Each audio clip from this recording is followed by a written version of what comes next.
Greetings, YouTube. The Doctor is in. Dr. Urias Papers here, coming at you with another commentary on Dungeons & Dragons. And today on the Doctor Spell Prognosis, we're talking about the spell Grasping Vine. We're giving this spell an A-. A couple reasons why I'm giving it an A- and not an A, because I really like this spell a lot. It does hit a couple of points that I really do like, and kind of the theme you know that I'm familiar with and what I like. But don't forget to hit that subscribe button. If you like this video, hit the like button. If you have any questions or comments, please leave a question or a comment. All right.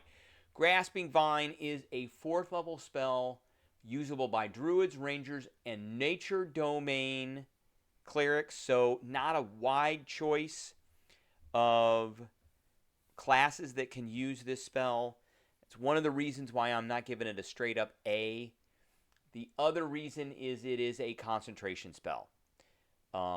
So that does limit those 3 classes from casting some other spells once they have this one cast.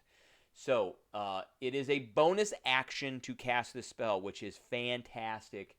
And it's a bonus action on each of your turns to use it, which is also fantastic. It's a range of 30 feet.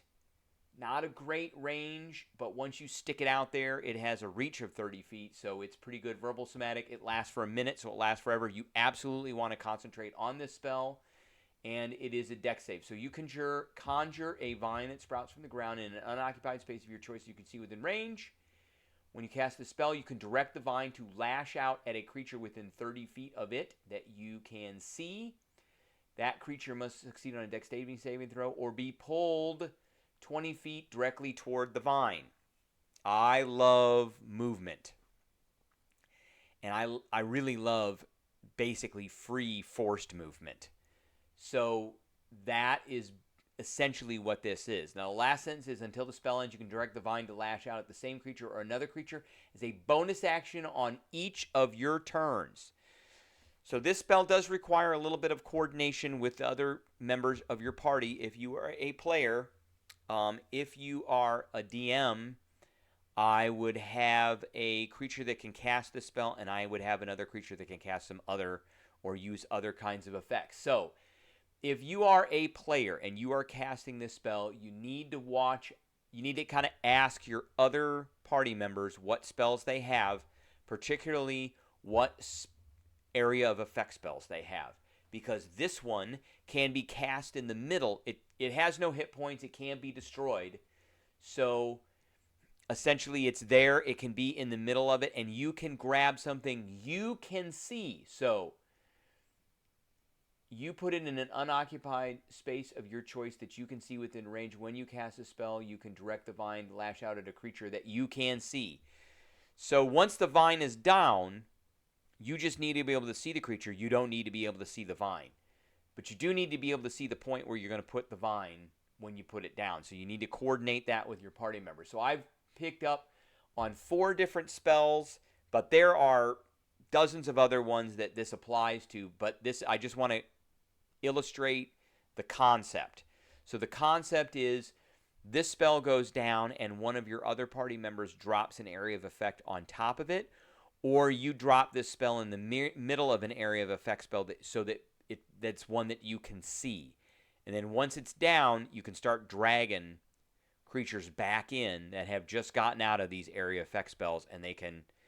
And the great thing about a lot of these area of effect spells that are kind of constant is it says when the creature enters the spell or when the creature enters the area, something happens.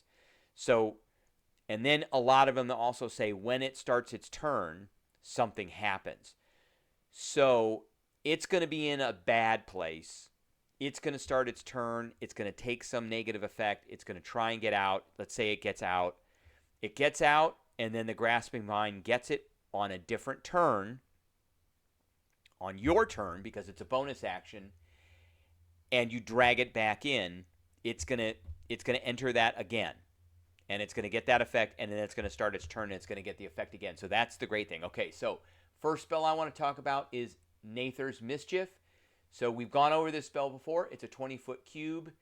You roll on the table, and you roll again at the start of each of your turns. But just keeping things inside of this is great. So you could drag something back into a Nather's Mischief because you can see in the middle of it. And then whoever it is gets to go, and you got to make sure you do this correctly in initiative order. And then they get to apply the effect every turn. Cloud Kill. So this is one you're not going to cast the Vine in the Cloud Kill because you can't see in the Cloud Kill. We're going to actually go over the spell when we do 5th level spells, but the Cloud Kill heavily obscures. But you could put this down, and then whoever casts Cloud Kill can put it down after you cast Grasping Vine, and then you can start grabbing creatures and dragging them back in. When a creature enters the spell's area for the first time on a turn or starts its turn there. So if you grab something that's gone out and you drag it back in, it's going to be subject to the spell. And then on the start of its turn, it's going to be subject to the spell again. That is massive. Black Tentacles. You can stick this one inside the Black Tentacles because you see the Black Tentacles. When a creature enters the affected area for the first time on a turn or starts its turn. So creature's in it, gets out, and then you drag it back in. The next turn, it's going to get it again. And then it's going to start its turn there again. And then it gets the black. And we've already gone over Black Tentacles. It's going to make a dexterity saving throw. It's going to take some damage. It's going to be restrained. Spike Growth. And these are all 20-foot radius spells. So you can plunk. You can basically plunk the Grasping Vine in a place where you think it's going to do the most good. So Spike Growth. When a creature moves into or within the area, you are moving it with forced movement. This doesn't care about forced movement. So if you plunk this thing in the middle and you drag this thing to the middle, so if it's 30 feet away from the center and you drag it into the center, it's going to take 8d4 damage. And then you can keep dragging it in there, and it's difficult terrain. And so on and so forth. There are a lot of different spells that you could do this with. This is a great combination to do.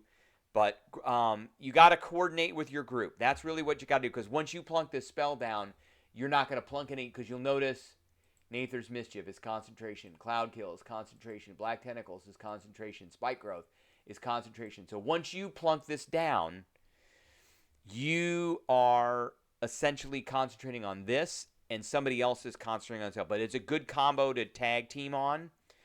And if you've got somebody else in the party who can affect saving throws, that's even better. Like an Eloquence Bard who can do unsettling words.